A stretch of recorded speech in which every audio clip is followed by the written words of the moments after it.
दोस्तों, काफ़ी दिनों से कमेंट आ रहे थे कि केबल का वर्गीकरण पे एक वीडियो बनाइए, जो कि अक्सर एग्ज़ामों में भी पूछ लेता है।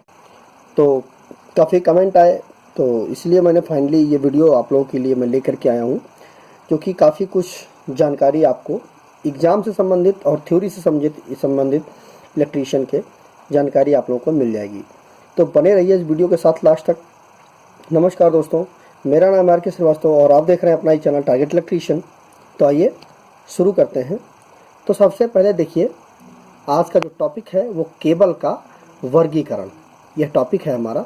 इसमें वोल्टेज के आधार पर केबल का वर्गीकरण किस तरह करेंगे। देखिए, लो वोल्टेज की जो केबल होगी वो 1 kV मतलब 1000 वोल्ट, 1 kV को ही हम 1000 वोल्ट बोलते हैं।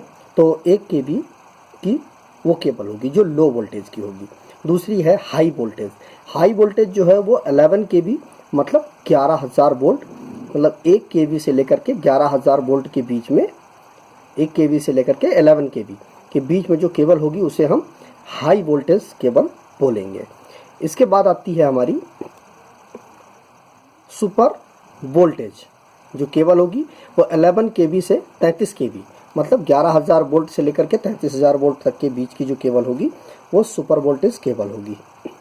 उसके बाद अगली आती है कि एक्स्ट्रा हाई वोल्टेज जो केबल होगी वो 66 kV, जो कि 33000 kV मतलब 33 kV से लेकर के 66 kV के बीच में जो केबल होगी वो एक्स्ट्रा हाई वोल्टेज केबल होगी। ठीक है। और जो लास्ट है वो एक्स्ट्रा सुपर वोल्टेज जो केबल होगी वो 132 kV तक के लिए होगी।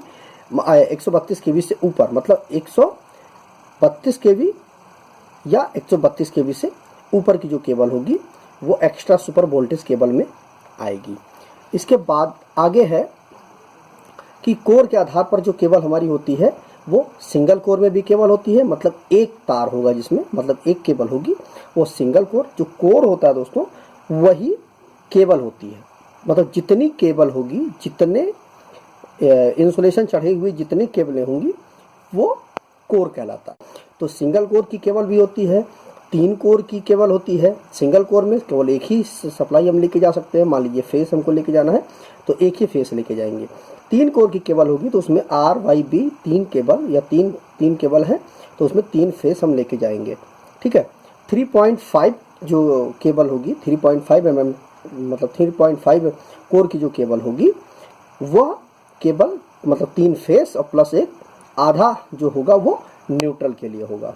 तो 3.5 जो कोर की केबल होगी यह ट्रांसफार्मर के सेकेंडरी साइड में इसको हम कनेक्ट करते हैं, जो कि हमारी 3.5 कोर की केबल होती है। दोस्तों, अगर वीडियो समझ में आ रहा हो, वीडियो अच्छा लग रहा हो तो लाइक तो करिएगा ही करिएगा, चैनल को सब्सक्राइब करके बेल आइकन को भी प्रेस कर दीजिएगा। और दोस्तों, अगर आपको किसी और टॉपिक पर जो कि इंटरेस्टिंग टॉपिक हो, महत्वपूर्ण टॉपिक हो, अगर आपको वीडियो चाहिए तो कमेंट करके ज़रूर बताइएगा।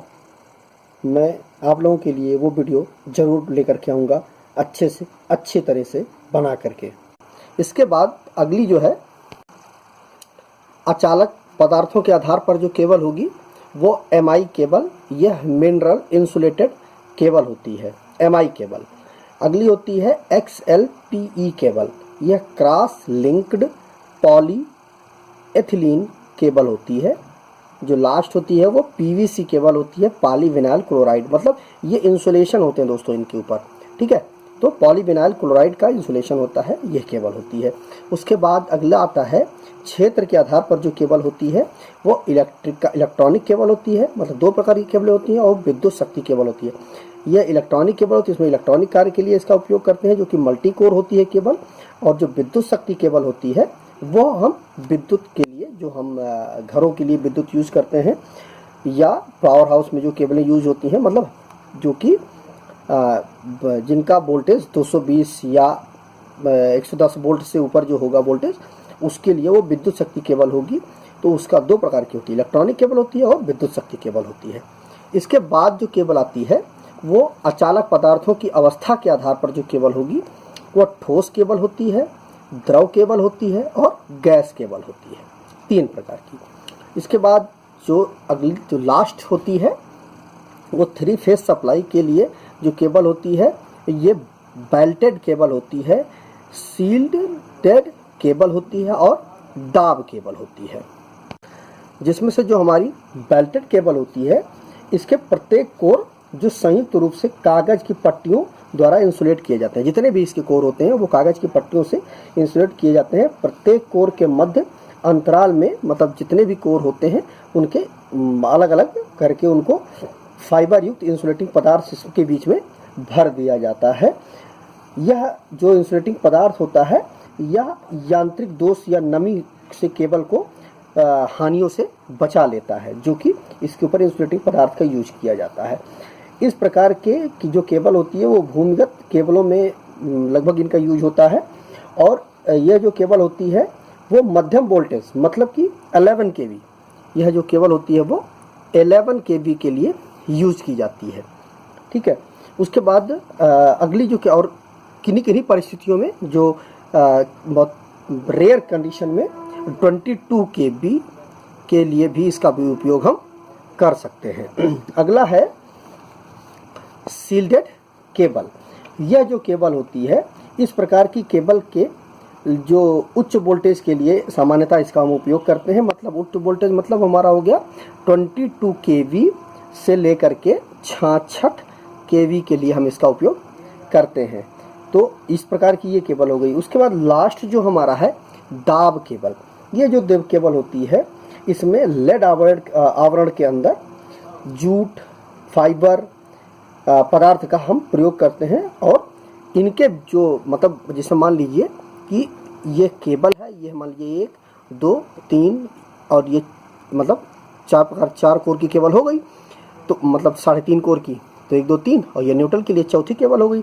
तो इनमें क्या है कि इनके बीच में हम फाइबर या जूट भर देते हैं और फिर भी जो गैप बचता है उसमें हम ट्रांसफार्मर ऑयल को भर देते हैं, जो कि कूलिंग के लिए भी उपयोग उसका हम करते हैं। ट्रांसफार्मर ऑयल क्या होता है और इसका क्या करते हैं कि बाहरी सिरा जो होता है उसको हम कवर्ड भी रखते हैं, क्योंकि अगर कवर्ड नहीं रखेंगे तो वो तेल जो है बाहर बह जाएगा। और यह जो केबल होती है दोस्तों ये 66 kV से लेकर के 22 kV तक हम इसका उपयोग करते हैं। तो ये हो गई दोस्तों जो 3 फेज सप्लाई के लिए जो केबल यूज होती है उसके लिए। और इसके विषय में जो जानकारी है आइए उस पर चलते हैं। चालक, ज़्यादातर चालक के रूप में कॉपर तथा एल्युमिनियम का हम प्रयोग करते हैं, परंतु उच्च वोल्टेज व ट्रांसफार्मर के सेकेंडरी साइड की केबल ज़्यादातर एल्युमिनियम की हम उपयोग करते हैं। वो इसका कारण यह होता है कि एल्युमिनियम की जो कीमत होती है वो कॉपर से हमेशा कम ही रहती है, क्योंकि जो कॉपर है वो महंगा होता है, एल्युमिनियम सस्ता होता है। इसलिए हम ज़्यादातर उपयोग हम एल्युमिनियम का करते हैं और ये सस्ता होता है इसलिए इसमें कास्ट कम आती है। तो ये होता है चालक। उसके बाद इंसुलेशन, तो जिस केबल में हाई वोल्टेज फ्लो होती है उसका इंसुलेशन उच्च होना चाहिए, नहीं तो केबल पंक्चर हो जाएगी। अगर जो जिसमें हाई वोल्टेज फ्लो होगा, मतलब मान लीजिए 11 kV फ्लो हो रहा है, 22 kV फ्लो हो रहा है, 66 kV फ्लो हो रहा है, तो उनका जो इंसुलेशन होता है, क्योंकि जो केबल में जो केबलों के बीच में जो गैप होता है, क्योंकि पूरी तो एक केबल होती है उसमें 3 कोर होते हैं, तो तीनों कोरों के बीच में गैप बहुत कम होता है। अगर हम उसका इंसुलेशन प्रॉपर नहीं रखेंगे, मजबूत इंसुलेशन अच्छा नहीं रखेंगे, तो केबल क्या होगा कि पंक्चर हो जाएगी, क्योंकि दोनों की मैग्नेटिक जो फील्ड होगी वो एक दूसरे को काटने लगेगी। इसलिए हम इसका इंसुलेशन हमेशा मजबूत रखते हैं। क्या है कि केबल का इंसुलेशन रेजिस्टेंस हाई होना चाहिए और डाइइलेक्ट्रिक स्ट्रेंथ बहुत ही उच्च होना चाहिए, जो हमारी केबल होगी, केबल का इंसुलेशन जो होगा। अब आइए देखते हैं कि केबल की संरचना को आइए देख लेते हैं। इसमें संरचना में क्या क्या चीज़ें आती हैं। पहले में कोर आता है। तो कोर क्या होता है, यह हवा भाग जिसमें विद्युत प्रवाहित होती है उसी को हम कोर कहते हैं। मतलब जो मेटल का भाग होता है जिसमें विद्युत धारा का प्रवाह करते हैं उसको हम कोर बोलते हैं। उसके बाद होता है इंसुलेशन कवर। कोर के ऊपर उच्च गुणवत्ता का इंसुलेशन चढ़ाया जाता है, मतलब कोर के ऊपर पीवीसी का जो इंसुलेशन होता है वो बहुत ही, या और भी कई चीज़ों का इंसुलेशन चढ़ाया जाता है, वो काफ़ी उच्च गुणवत्ता का होना चाहिए। उसके बाद अगला आता है कि धात्विक कवच, मतलब पहले कोर होगा, कोर के ऊपर इंसुलेशन कवर होगा, उसके बाद धात्विक कवच होता है। केबल के ऊपर एक धात्विक कवच होता है जो केबल को नमी से बचाता है, मतलब केबल तक जो हमारा कोर होता है वहाँ तक नमी को नहीं पहुँचने देता है, जो धात्विक कवच होता है। उसके बाद होता है बैंडिंग। धात्विक कवच के ऊपर कागज से बने पदार्थ जूट की परत चढ़ाई जाती है। यह परत धात्विक परत को चोट या खरोच नहीं आने देता है। मतलब धात्विक कवच के ऊपर ये जो बैंडिंग होती है, ये धात्विक कवच जो कवच होता है उसके ऊपर कोई भी नुकसान उसको नहीं पहुंचने देता है। और फिर आता है उसके ऊपर हम क्या चढ़ाते हैं, आर्मर्ड। तो आर्मर्ड क्या होता है कि बैंडिंग के ऊपर, मतलब इस बैंडिंग के ऊपर गैल्वेनाइज्ड आयरन की तार की सुरक्षा दी जाती है, इसका कवच बनाया जाता है और जो केबल को चोट, दबाव, मतलब किसी प्रकार से प्रेशर से बचाने के लिए हम इसका उपयोग करते हैं। उच्च श्रेणी की केबल में यह कवच 2 बार चढ़ाया जाता है, मतलब 2 बार डबल जो आर्मर्ड होता है वो डबल कर दिया जाता है, जिससे उसकी सुरक्षा और अच्छी हो जाती है। और लास्ट में होता है सर्विंग। तो आर्मर्ड की सुरक्षा के लिए फाइबर युक्त पदार्थ की अंतिम परत चढ़ाई जाती है, जो सबसे ऊपर होता है। आर्मर्ड के ऊपर सबसे ऊपर जो लगा हुआ होता है वो सर्विंग उसको बोलते हैं। वो क्या करता है, आर्मर्ड को सुरक्षा प्रदान करता है। तो दोस्तों ये रहे केबल से संबंधित काफ़ी कुछ जानकारी। अगर वीडियो अच्छा लगा हो तो वीडियो को लाइक कर दीजिएगा, शेयर कर दीजिएगा अपने दोस्तों के साथ, जिससे केबल से संबंधित उनको जो नॉलेज है वो अपडेट हो सके उनका। तो मिलते हैं एक नए वीडियो के साथ, तब तक अपना बहुत बहुत ख्याल रखें। नमस्कार दोस्तों।